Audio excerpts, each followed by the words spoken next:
Hi guys, welcome to Draw and Design, and today we are going to talk about rebar covers.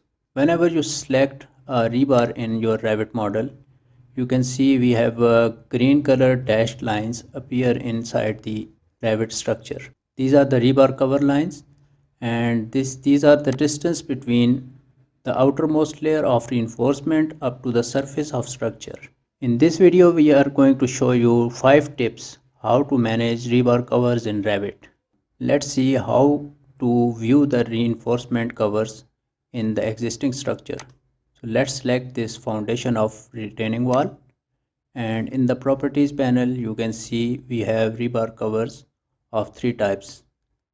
Let's drag it, and you can see we have rebar covers of top surface, bottom surface and other surfaces. So the top surface cover is the cover from top side, bottom surface is from the bottom side, and other faces are the side faces.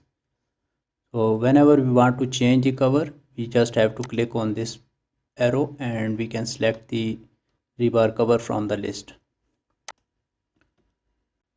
So where do these rebar covers come from? So these rebar covers come from the cover section in the reinforcement section of structure tab.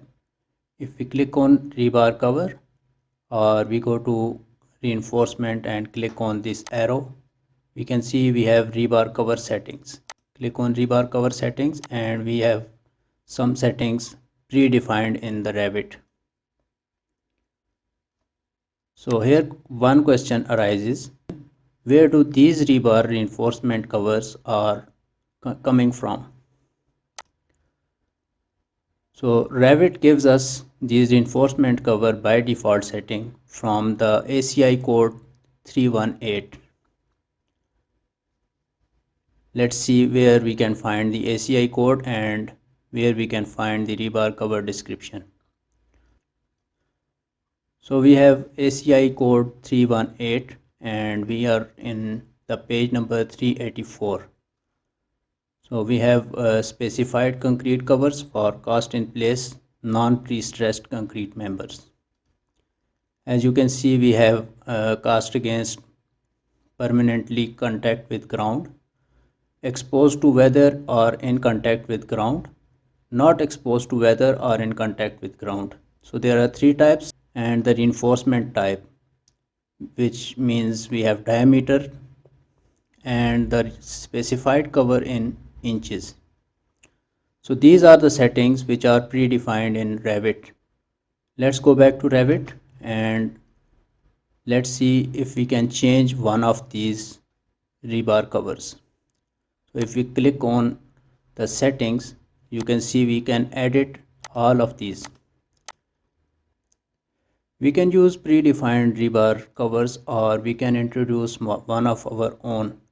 We have to click on add and then we have to write some description and rebar cover setting in inches and then apply.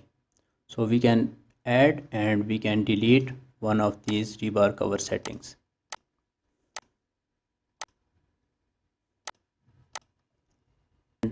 Now we have to check that whether we can modify the existing rebar covers in the existing structures.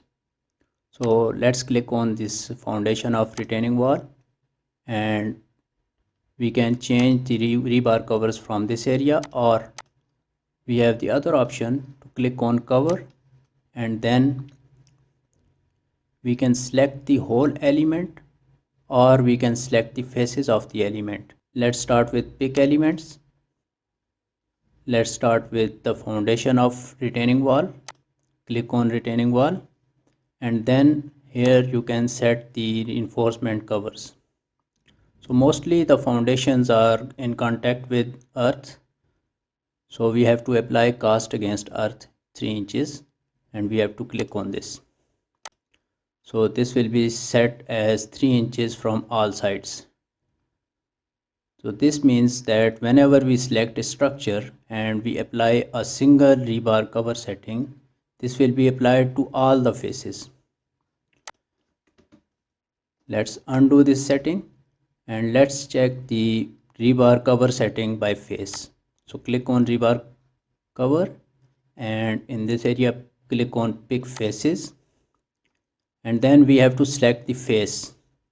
Let's say we want to modify this side as cast against earth, so we have to select this face, and then we can change it to cast against earth. So only this side will be changed and other sides will not be disturbed. So that's all for this video, and I hope you enjoyed and learned the rebar cover settings. Please do like this video and subscribe to our channel. So you can find the membership link in our description of this video, and the Patreon page link is also given in the description. We will meet in the next video. Bye bye.